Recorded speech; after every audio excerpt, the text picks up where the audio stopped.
Friends, आज हम question करेंगे पाचन क्रिया यानी डाइजेशन से। इजी क्वेश्चन लिया है हमने डॉक्टर आर के पिल्लई की बुक से। शुरुआत के क्वेश्चन थोड़े इजी है तो वही हमने लिया है, तो इसलिए इजी लेवल है यह। और काफ़ी अच्छे क्वेश्चंस हैं, लेकिन आप एक बार समझने की कोशिश कीजिएगा और मुझे ज़रूर बताइएगा कमेंट बॉक्स में कि आपको कितने क्वेश्चन आ रहे हैं। तो चलिए शुरुआत करते हैं क्वेश्चन की। सबसे पहला क्वेश्चन है, the largest gland in human body. Human body में लार्जेस्ट ग्लैंड कौन सी है? एक सेकंड।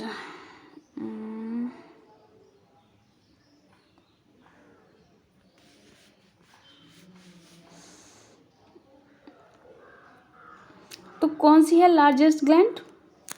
ह्यूमन बॉडी में जो लार्जेस्ट ग्लैंड है वो कौन सी है? लीवर है। अगला question, cellulose digestion in rabbit, cow and other herbivorous mammals with the help of bacteria occurs in. Cellulose का जो डाइजेशन है रैबिट में, काउ में एंड अदर हर्बीवोरस मैमल्स में, वह किसकी मदद से होता है? मतलब बैक्टीरिया तो उसमें है ही, लेकिन ये बैक्टीरिया कहाँ पर पाए जाते हैं? तो इसका होगा जो वर्मीफार अपेंडिक्स होता है और सीकम होता है, यहाँ पर बैक्टीरिया पाए जाते हैं और इनकी वजह से सेल्यूलोज का डाइजेशन हो पाता है। अगला क्वेश्चन है, the web like contractions of the smooth muscle of digestion tract is called. जो स्मूथ मसल्स हैं डाइजेस्टिव ट्रैक्ट में, जिनमें कि वेब लाइक कॉन्ट्रैक्शंस हो रहा है भोजन को आगे भेजने के लिए, उसको पुश करने के लिए आगे की तरफ, उसे क्या कहते हैं? तो उसे क्या कहते हैं?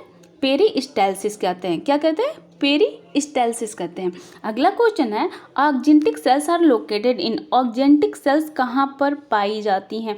तो देखो, जो गैस्ट्रिक इपिथीलियम की सेल होती है उसे कहते हैं ऑक्जेंटिक सेल, और यह सिक्रीट करती है HCl को। अच्छा, अगर यहीं पर हम आपको बताएंगे कि स्टमक जो है उसमें तीन रीजन पाए जाते हैं, ठीक है। एक तो कार्डिक स्टमक, दूसरा पाइलोरिक स्टमक और तीसरा होता है फंडिक स्टमक। मतलब जो कार्डिक स्टमक है वह एंटीरियर पार्ट है, उसके बाद फंडिक स्टमक जो मिडिल पार्ट है, और तीसरा होता है पाइलोरिक स्टमक जो कि पोस्टेरियर पार्ट हो जाता है। तो यहीं पर गैस्ट्रिक ग्लैंड्स पाई जाती हैं। ये जो गैस्ट्रिक ग्लैंड्स होती हैं ये तीन तरह की होती हैं। एक तो म्यूकस सेल्स होती हैं, ठीक है, मतलब जो गैस्ट्रिक ग्लैंड है उसमें तीन तरह की सेल पाई जाती है, वही म्यूकस सेल हो गई, दूसरी होती है जाइमोजेन सेल होती है, और तीसरी ऑक्जेंटिक सेल होती है। तो जो ऑक्जेंटिक सेल है वहाँ से HCl का सिक्रीशन होता है। जाइमोजेन सेल या पेप्टिक सेल होती है, उससे क्या पेप्सिनोजेन का सिक्रीशन होता है, और म्यूकस सेल से म्यूकस का सिक्रीशन होता है। तो यहाँ इन तीनों को आप याद कर लीजिएगा। अगला है question, crypts of Lieberkuhn secrete. जो क्रिप्ट्स ऑफ लीवर कुहन है इससे क्या सीक्रेट होता है?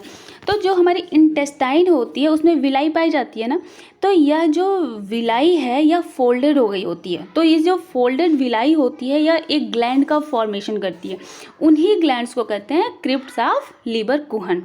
जो हमारी विलाई है, ठीक है, विलाई को अगर चेंज कर मतलब इंटेस्टाइन में, स्मॉल इंटेस्टाइन में, वह फोल्ड होके बनाती है क्रिप्ट्स ऑफ लीवर कुहन, और इससे सीक्रेट होता है इंटेस्टाइनल जूस।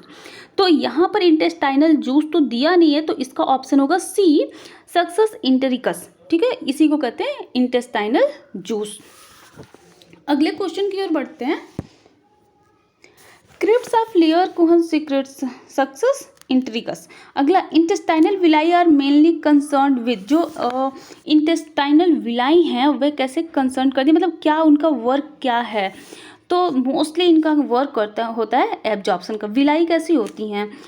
इसमें जैसे हमारी उंगली होती है वैसे निकले हुए या उंगली कहें, या फिर जैसे तौलिया के रेसे निकले होते हैं ना, वैसे इनके रेसे निकले होते हैं, और यह क्या करती हैं, जो एब्जॉर्प्शन का एरिया है उसे बढ़ा देती हैं। तो इनका मेन वर्क क्या है? एब्जॉर्प्शन का।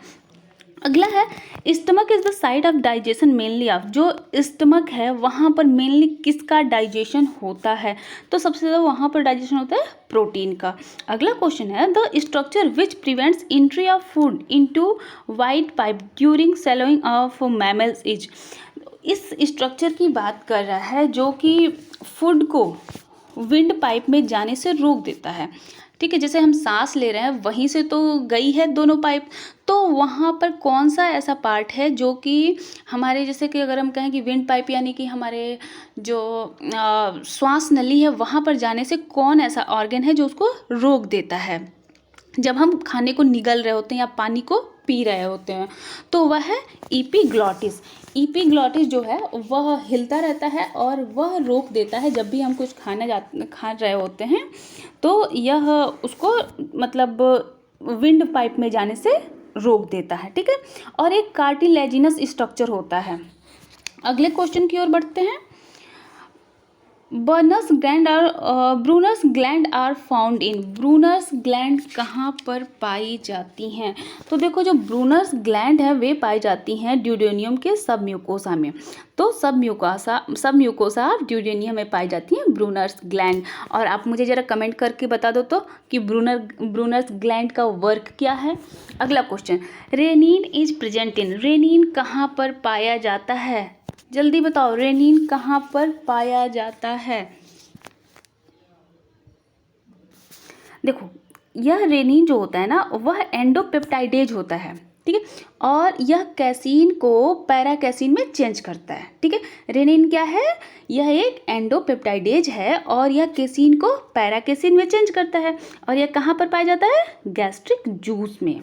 किस में होता है? गैस्ट्रिक जूस में। अगला, if liver become functionless percentage of which of will increase in the blood, अगर लीवर फंक्शनलेस हो जाए तो ब्लड में किसकी मात्रा बढ़ जाएगी? किसकी मात्रा बढ़ जाएगी? अमोनिया की मात्रा बढ़ जाएगी। क्यों बढ़ जाएगी अमोनिया की मात्रा? ऐसा क्या हो जाता है? तो देखो लीवर क्या करता है? डिटॉक्सिफाई करता है अमोनिया को। कैसे? यह इसको चेंज कर देता है यूरिया में, ठीक है। इसमें कौन सी साइकिल चलती है? Ornithine cycle. ऑर्निथीन साइकिल की वजह से यह क्या करता है? अमोनिया को यूरिया में चेंज कर देता है। अगर ऐसा हो जाए कि इसका काम करना बंद हो जाए तो क्या होगा? ब्लड में अमोनिया की मात्रा काफ़ी ज़्यादा बढ़ी रहेगी।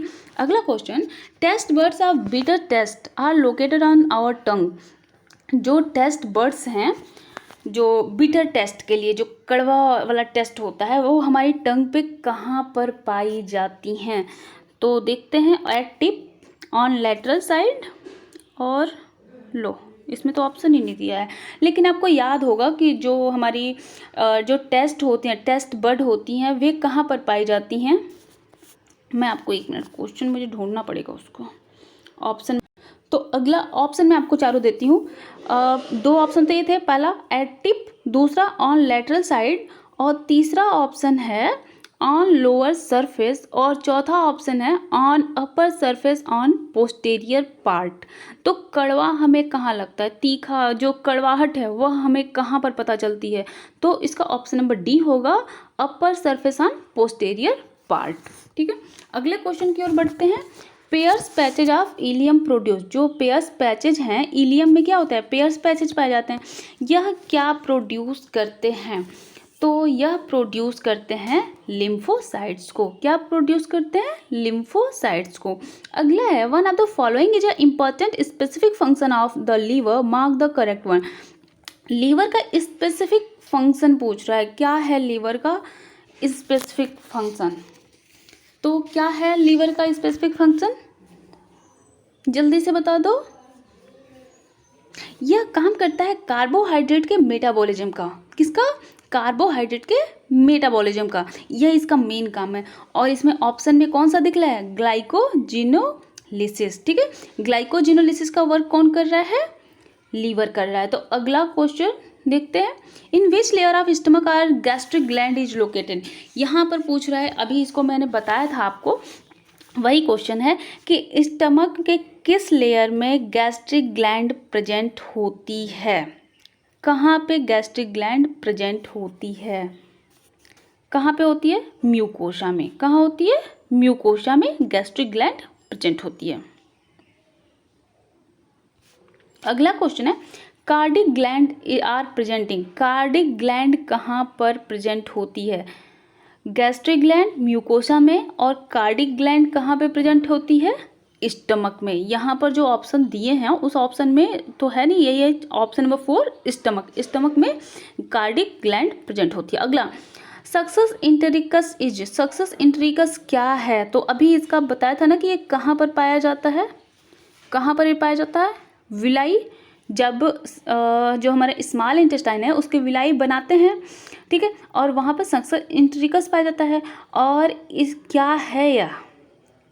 तो यहाँ पर आप अब बताओ कहाँ पे इसका मतलब ऑप्शन कौन सा है? Swollen area between ileum and rectum, intestinal juice, any swelling in gut, vermiform, appendix. कौन सा इसका ऑप्शन सही होगा? तो ये क्या है? एक इंटेस्टाइनल जूस है, ठीक है। और एक कहाँ पे है? कहाँ पर पाया जा रहा है? स्मॉल इंटेस्टाइन में। अगला, the conversion of dangerous nitrogenous vast into less toxic excretory product is carried out in. जो डेंजरस नाइट्रोजनस वास्ट है उसे लेस एक्सक्रीटरी प्रोडक्ट में चेंज करने का काम कौन करता है? कौन करता है ये काम? लीवर करता है, ठीक है। अगले क्वेश्चन की ओर बढ़ते हैं। The number of salivary gland present in human beings. Human beings में नंबर ऑफ सैलाइवरी ग्लैंड्स कितने होते हैं? तो ये तो सबको पता है, 3 पेयर्स होते हैं। Wharton's duct is associated with.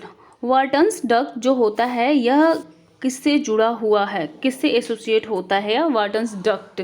तो यह क्या है? सब मैक्सिलरी सैलाइवरी ग्लैंड जो होती है उससे यह एसोसिएट होता है। अगला क्वेश्चन है, फर्मेंटेशन चैम्बर ऑफ हर्बीवोरस। जो हर्बीवोरस का फर्मेंटेशन चैम्बर है वह किसे कहते हैं? मतलब हर्बीवोरस में फर्मेंटेशन चैम्बर किसे कहा जाता है? तो वह कहते हैं सीकम को। सीकम को क्या कहते हैं? Fermentation chamber. अच्छा, इसमें स्टमक के कितने पार्ट हो जाते हैं? 4 पार्ट हो जाते हैं ना। अगला, depression between intestinal villi of rabbit are called. जो डिप्रेशन होता है इंटेस्टाइनल विलाई, ठीक है, कि जो इंटेस्टाइन की विलाई होती है उनमें जो डिप्रेशन होता है, मतलब जो गड्ढे बन जाते हैं, डिप्रेशन का मतलब जो गड्ढे बन जाते हैं यानी ये कहें कि ग्लैंड बन जाते हैं, उसमें रैबिट में उसे क्या कहते हैं? तो क्रिप्स ऑफ लीबर कुहन कहते हैं। मैमल्स में जितने भी मैमल्स हैं उन सभी में अगर जो भी ये पाए जाते हैं क्रिप्स ऑफ लीबर कुहन, ये इसका निर्माण कैसे होता है? इंटेस्टाइन की विलाई जब चेंज होती है ग्लैंड में तो ये बनता है, ठीक है। अगला क्वेश्चन है, in an empty contracted stomach. खाली contracted stomach the mucosa is thrown into folds known as. जो म्यूकोसा होती है उसमें फोल्ड होते हैं, उसे क्या कहते हैं? आखिर जब पेट खाली होगा तो क्या होगा? म्यूकोसा सिकुड़ी सी रहेगी एक पास, मतलब फोल्ड्स में आ जाएगी, तो इसे क्या कहते हैं? तो इसे कहते हैं रुगी। क्या कहते हैं? रुगी। अगला, Brunner's gland are confined to. Brunner's gland कहाँ होती है? ठीक है, तो ये पूछने की कोशिश कर रहा है कि ब्रूनर्स ग्लैंड कहाँ पाई जाती है, तो ड्यूडेनियम में पाई जाती है ब्रूनर्स ग्लैंड। अगला क्वेश्चन है, the duct from parotid glands that opens into the vestibules is called. जो पैरोटिड ग्लैंड से जो डक्ट बनती है उसे क्या कहते हैं? जो कि वेस्टिबल में ओपन होती है उसे क्या कहते हैं? तो यहाँ पर जो बनती है वो होती है एक्सटेंशन डक्ट। पैरोटिड ग्लैंड की वजह से जो डक्ट बनती है वह होती है एक्सटेंशन ग्लैंड और एक्सटेंशन डक्ट, और यह वेस्टिबल में ओपन होती है। Parotid glands are located below. Parotid glands कहाँ पर दिखाई देते हैं, मतलब कहाँ पर पाए जाते हैं पैरोटिड ग्लैंड्स? तो पैरोटिड ग्लैंड कहाँ पे आ जाएंगे? ऑप्शन आप खुद देखो, eye, tongue, floor of the mouth, external acoustic meatus. तो एक्सटर्नल एकॉस्टिक मीटस में पाए जाते हैं, इसके नीचे होते हैं पैरोटिड ग्लैंड्स। अगला है, the valve in between the oesophagus and the stomach is called. जो ओइसोफेगस और स्टमक के बीच की वाल्व होती है उसे क्या कहते हैं? अच्छा, आप मुझे बताना कितनी वाल्व होती हैं, इन वाल्व की संख्या कितनी होती है, आप मुझे ज़रूर बताना। तो इसका है कार्डियक इंस्पेक्टर। क्या कहते हैं? Cardiac sphincter. अगला क्वेश्चन है, Paneth cells are found in. जो पैनेथ सेल्स हैं वे कहाँ पर पाई जाती हैं? पैनेथ सेल कहाँ पर पाई जाती हैं? तो क्रिप्ट्स ऑफ लीवर कुहन में पैनेथ सेल पाई जाती हैं। अगला है, पेयर्स पैचेज आर। अगला 31, question number 31, Peyer's patches are. Peyer's patches क्या होती हैं? तो जो लिम्फ नोड होते हैं उनका जो ग्रुप होता है, ग्रुप ऑफ लिम्फ नोड को क्या कहते हैं? पेयर्स पैचेज कहते हैं। अगला क्वेश्चन है, the lacteals are found in. Lacteals कहाँ पर पाए जाते हैं? तो लैक्टियल्स जो होते हैं वो विलाई में पाए जाते हैं, ठीक है। अगला question, in man the length of alimentary canal is about. जो ह्यूमन बींग्स हैं उसमें एलिमेंट्री कैनाल की लेंथ कितनी होती है? तो ये 9 मीटर तक होती है। अगला, पेरिस्टाल्सिस क्या है? तो अभी आपने एक क्वेश्चन दूसरे तरह से देखा था, आपको याद होगा पेरिस्टाल्सिस क्या है? मस्कुलर कॉन्ट्रैक्शन है और रिलैक्सन है किसमें? एलिमेंट्री कैनाल में। तो ऑप्शन नंबर सी। अगला क्वेश्चन है डक्ट्स कोलेडिकस कैरीज, जो डक्ट्स कोलेडिकस है उसमें वो क्या रखता है अपने साथ, मतलब उसमें क्या होता है? जो डक्ट्स कोलेडिकस है वो क्या रखता है? तो वह क्या रखता है? बाइल कहाँ पे रखा जाता है? डक्ट्स कोलेडिकस में।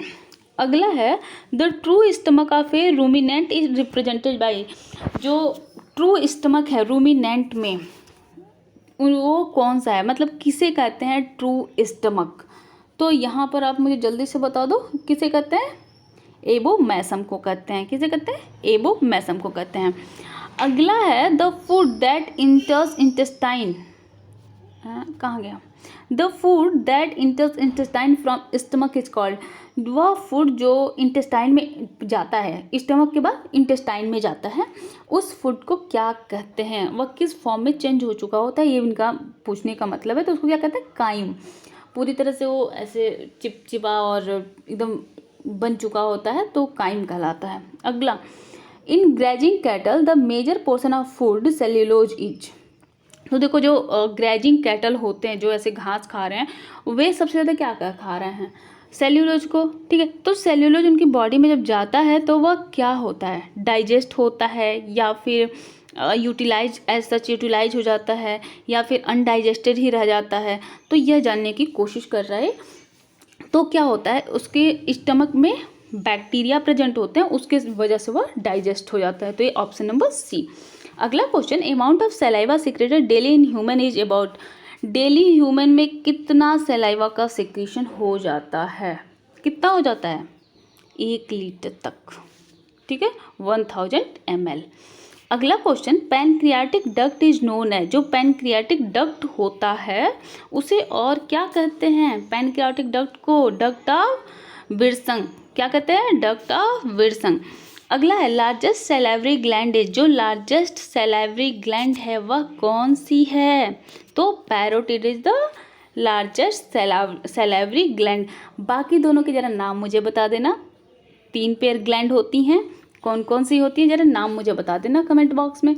अगला क्वेश्चन है wisdom teeth in man are, जो मैन होते हैं उनमें जो विजडम टीथ होते हैं उनकी संख्या कितनी होती है?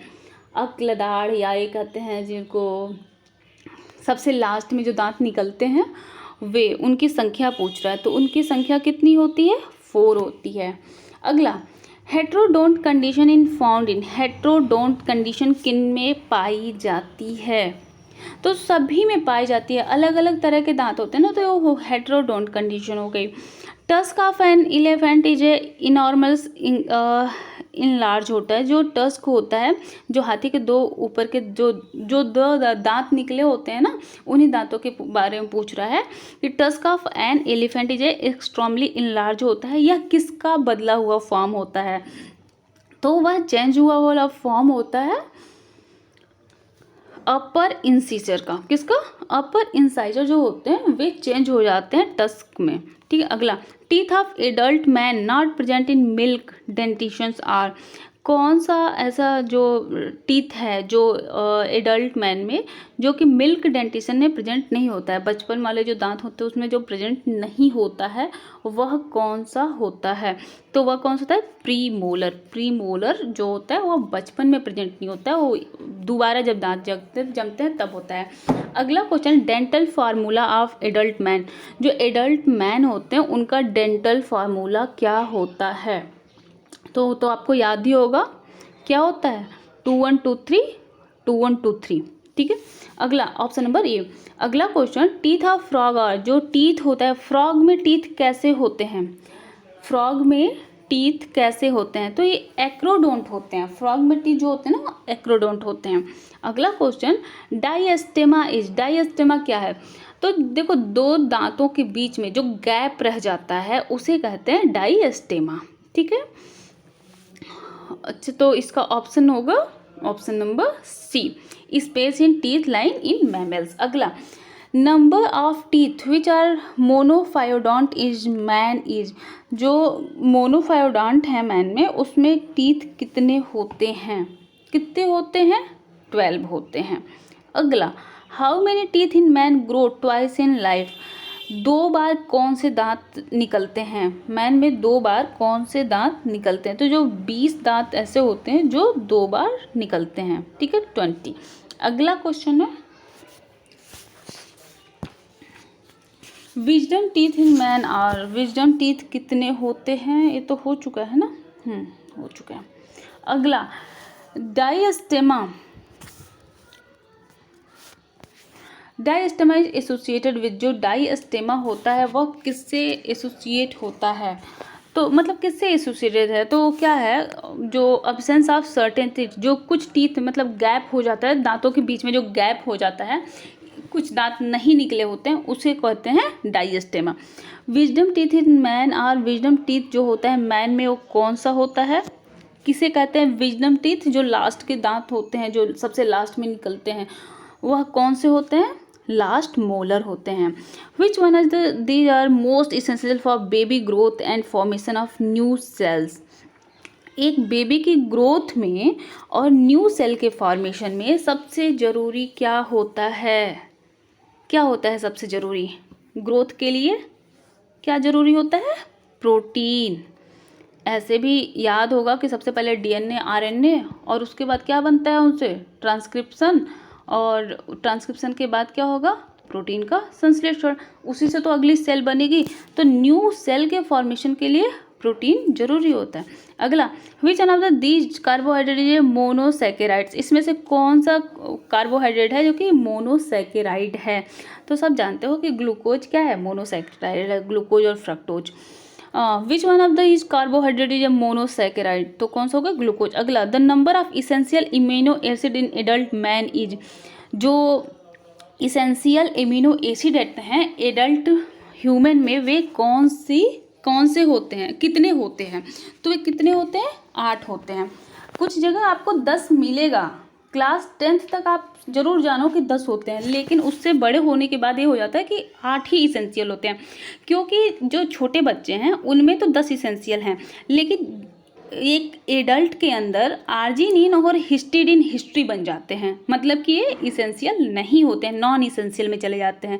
तो आप इसको याद कर सकते हो कि अरे जी ये तो हिस्ट्री है कि अरे जी ये तो हिस्ट्री है कि 10 इसेंशियल एमिनो एसिड होते हैं, क्योंकि अरे जी मतलब आर्जिनिन और हिस्ट्री मतलब हिस्टिडीन, ये दोनों क्या होते हैं? नॉन इसेंशियल हो जाते हैं। तो इसलिए इसेंशियल एमिनो एसिड कौन से हो गए? 8 होते हैं। और कौन से होते हैं? आइसोल्यूसिन, ल्यूसिन, ठीक है। उसके बाद मैथ आ जाता है तो मेथ्योनिन, और फिजिक्स आ जाता है तो फिनाइल एलेनिन, और थ्योरी आ जाता है तो थ्रियोनिन, और उसके बाद ट्राई करो ट्रिप्टोफेन, लाइसिन और वैलिन, ठीक है। तो ये 8 हो जाते हैं। और अगला क्वेश्चन यहाँ पर, amino acid not synthesized in body are called, जो अमीनो एसिड सिंथेसाइज नहीं हो पाते हैं बॉडी में, उसे क्या कहते हैं? इसेंशियल। क्या कहेंगे? इसेंशियल कहेंगे। अगला, milk, egg and meat are good source of, milk, egg और मीट एक किसके गुड सोर्स हैं? किसके गुड सोर्स हैं ये? प्रोटीन के।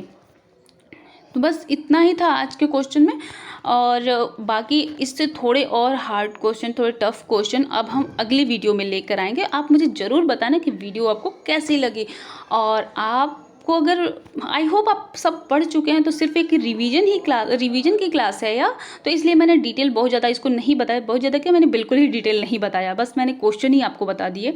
तो क्योंकि मुझे ऐसा लग रहा है कि आप ये सब कुछ पढ़ चुके हैं, सिर्फ एक रिवीजन क्लास चल रही है। तो आगे हम आपको और भी क्लासेज से ऐसे वीडियोज़ बनाएंगे, लेकिन उसके लिए आपको मुझे बताना होगा कि आपको वीडियो कैसी लगी। अगर वीडियो पसंद आई हो तो लाइक, शेयर और सब्सक्राइब कर देना। Thank you.